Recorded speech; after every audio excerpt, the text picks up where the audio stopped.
الاول اللي جاني في ديك السبع ايام الاولى هو تا هو كيقول لك انا ما اتفقناش على هذا الشيء.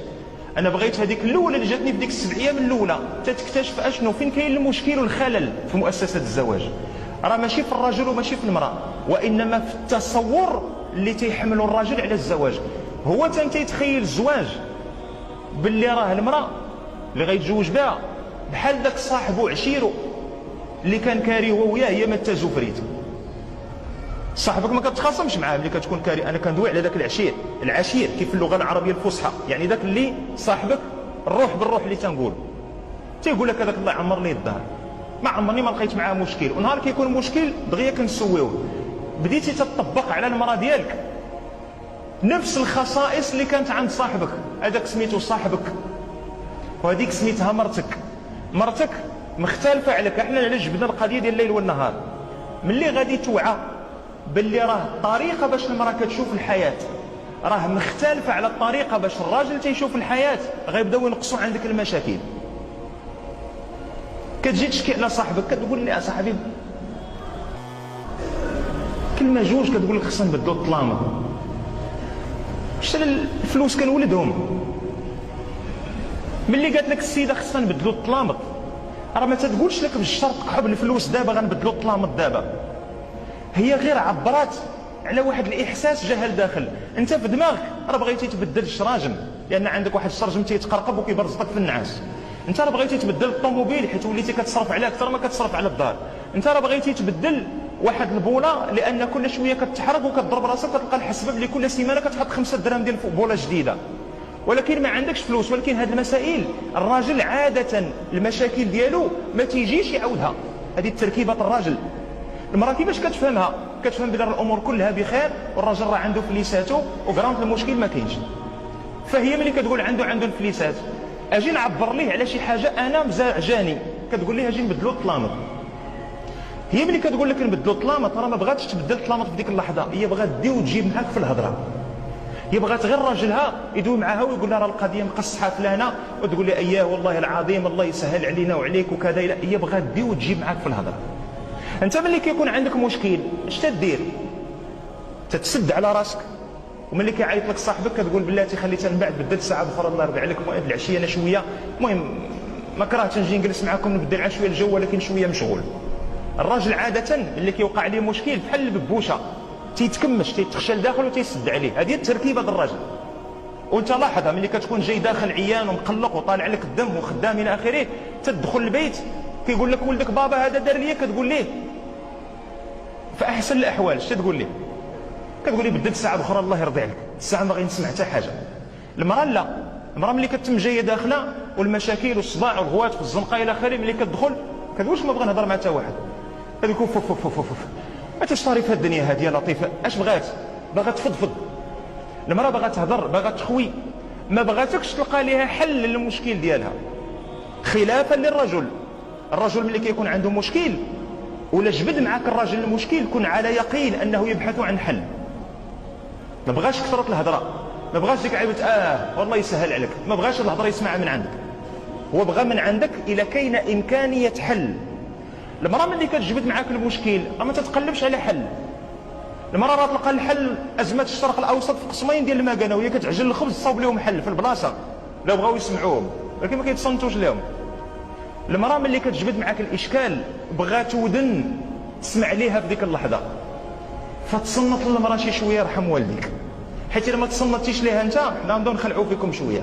حيت الا ما تصنتيش ليها انت اعطى الله الودنين ديال الشياطين اللي مستعدين يتصنتوا لها. الا تصنتي انت لمرتك غتلقاو توافق والازمه غتبقى بيناتكم وما كاينش مشكل.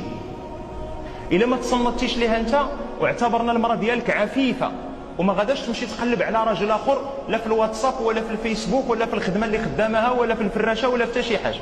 مراه عفيفه ولكن غتقلب على ودن اخرى. هذيك الودن الاخرى اللي غتصنت لها تقدر تكون بنت مع عمرها ما تزوجات، التصور ديالها على الزواج غادي يعطيها حلول خاطئه. تقدر تكون السيده فايته مطلقه وعندها ازمه ولا عندها تصور على مؤسسه الزواج انها مؤسسه سوداء لا يرجى خيرها. فبمجرد ما نتايا المراه ديالك كتمشي تشكي على هذيك السيده تتبدا تعطيها حلول باش تحطها في نفس الوضعيه ديالها، باش هي تخرجها من مؤسسه الزواج.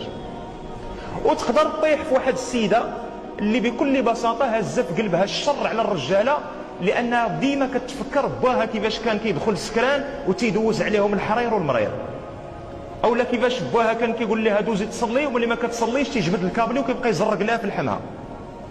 فبالنسبه لها الرجاله شر مستطير. الا مرتك مشات تشكي عليها، في نظرك شنو هي نوعيه الحلول اللي غادا تعطيها؟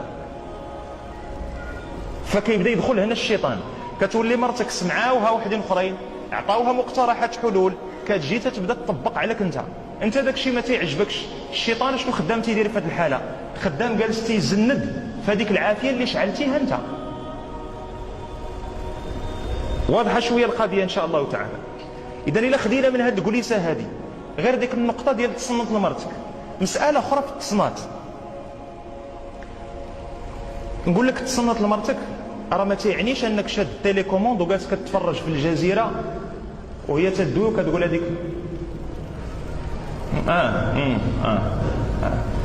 واش ديري باك راه هكاك داير، اش نديرو تي كعرف السيد راه بدلي هذا الموضوع، تبقى حاضيه هذا الشيء راه تمرضي. والله بدلي الموضوع. هذا ماشي تصنات الشريف، هذا كتزيد الهم عن الغم. هذا ينفر زوجتك منك. ملي تجي عندك المرأة، ما نقولش لك ديما، ولكن الراجل راه كلنا كيعرف قياس برادو. الراجل راه تيعرف الزوجه ديالو امتى كتكون القضيه عندها مقصحه وباغا تهضر. فملي تكون عندك الزوجه مقصحه وباغا تهضر في هذيك اللحظه، راه الجزيره الا وقع لك مشكل راه ما غاديش خبر عاجل فلان طاري ليه مشكل اجيو عاونوه، راه ما تعقلش عليك. طفي التلفازه ونوض ودير رجلك تحت منك فوق السداري ودور عندها الرادار ديالك، دوروا كله عند المراه وقول لها خير ان شاء الله مرحبا، ياك ما كاين باس بنتي ديالي اليوم شويه مغيره وراه هذا كذا وكذا. شوف الحمد لله ملي تزوجت انا وياك وخطفتك من عندهم، ممكن بقاو يبرزطوا لك فيا وهذا الزين بقى يتبرزط. هادشي ما ندير، هذا الزين ما نديرش التبرزيط. اش بغات؟ بغى براد ديال اتاي، بغيتي اتاي لا واش بغيتي اتاي ونوضي عمري الله يرضي عليك ها ونضحك انا وياه ونقشبوا صافي ودازت القضيه. في هذيك اللحظه اش درتي انت؟ راه ما تصنتي لها، ما فرعتي راسك، ما جبتي لها مشاكل، ما والو، غير حسستيها باللي هذاك السيد اللي بالنسبه لها هو العالم كله ديالها، راه في ذيك اللحظه راه اعطاها وقتها وتصنت لها. هذا الشيء اللي بغات منك المراه. راه التركيبه ديال المراه ابسط مما يتخيله الناس، يسيره، تركيبه يسيره جدا. وكون كانت التركيبه ديالها شويه معقده بحال الرجل لجعل الله عز وجل لها القوامه كما جعلها للرجل. فانت كتاخذ النقص العاطفي اللي كيكون ناقص عند الرجاله، كتاخذ الكماله ديالو من المراه، حيت هما عندهم العاطفه زايده، وهي مبادئ القياده ديال البيت عندها ناقصه حيت العاطفه كتغلبها، فتتاخذ منك انت النقص اللي عندها من مبادئ القياده في البيت. وهكذا يتكامل الليل والنهار ويتكامل الذكر والانثى. هادو هما الاعمده اللي تتقوم عليهم التآلف ديال الموده. من بعد من الانسان الشيباني تيكبر والشيبانيه تتكبر والظهر تيبدا يقصح، احنا ما كاين لا رياضه ولا يحزن والله يغفر لنا، والوليدات الفريخات تبارك الله خرجوا من العش، كل واحد مشى دار العش ديالو، زعما كتظن باللي وليداتك هما اللي غيجي عندك تعكز عليهم باش يديوك للحمام. والله لا عقل عليك حد الا من رحم ربك وقليل ما هم. شكون اللي تتلقى في جنابك داروا لك الله عز وجل؟ تتلقى هذيك الشويبينيه اللي ضربت معاك هذاك الوقت، او لا الشويبينيه هي اللي طاحت، راه تتلقى هذاك الشويبيني هو اللي تيبقى معاها. داك الشيء علاش قال لك الله عز وجل وجعل بينكم موده، هي اللي كتكون في الفوره ديال الشباب. ومن بعد من الامور كيجي الفقر، يقدر يجي المرض، يقدر يجي الشيخوخه، ما كايناش الموده، على الاقل تيبقى البيت داخل تحت مظله الرحمه. هذه دوينا على سبب من الاسباب اللي نقدروا نوقفوا بها المؤسسه الزواج. اما الاسباب كثيره والموانع ضد هذه المساله هذه كثيره. راه مسلسل واحد يفرتك لك الرحمه كلها، مسلسل واحد والله تيفرتك لك الرحمه كلها، يصيفط للمحكمه.